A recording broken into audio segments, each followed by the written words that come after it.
పచ్చకామెర్లు వచ్చినోడికి లోకమంతా పచ్చగా కనబడుతుంది అంటే ఏమనుకున్నా. నేను ఒక యూట్యూబ్ క్రియేటర్ నబ్బా, నాకు కంటెంట్ కావాలి, నేను ఓన్గా ఏదో ఒకటి ఆలోచించుకొని మాట్లాడతా. అన్ని స్క్రోల్ చేస్తుంటే నాకు కొత్తగా ఏదైనా ఉంది అని అంటే నాకు అట్లా అనిపించింది. నేను నాకు చేంజ్ చేసుకున్నాను నా యూట్యూబ్ వీడియోస్. ఎందుకంటే నేను ముందుకు పోవాలి, నా ఫ్యామిలీకి హెల్ప్ కావాలి, నా పిల్లలు మంచిగా ఉండాలి, నా హస్బెండ్ మంచిగా ఉండాలి, నేను ఒక స్టేజ్లో ఉండాలని నాకు నేను ఆలోచించుకొని ఏదో కొత్తగా ట్రై చేస్తున్నా. అంతే తప్పితే గుమ్మడికాయలు దొంగ ఎవరు అంటే భుజాలు తరుముకున్నట్టు ముందుకు రావద్దు. బ్రతుకుని ఎంచే బదులు ఫస్ట్ మన బ్రతికేంటో ఒకసారి రీచెక్ చేసుకుంటే బెటర్ అనుకుంటా.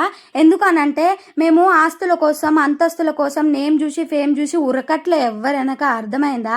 మా కాళ్ళ మీద మేము కష్టపడి నిలబడి బ్రతుకుతున్నాం. మేము చేసుకునే పని చిన్నదా పెద్దదాన్ని పక్కన పెడితే ఏ పని చేసుకున్నా ధైర్యంగా చెప్పుకోగలుగుతాం.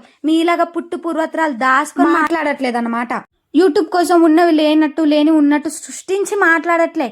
ఇంకొకటి, ఒకరికి నీతులు చెప్పడానికి మనం కరెక్టా అని ఒకరిని నువ్వు క్వశ్చన్ చేసేటప్పుడు ఫస్ట్ నువ్వు కరెక్టా లేదా అన్నది మాత్రం ఒకసారి రీచెక్ చేసుకో. మాకు ఉన్నా లేకుండా మేము పచ్చడి మెతుకులేసుకొని తిని బ్రతుకుతాం తప్పితే పక్కనోడి మీద పడి ఏడవం.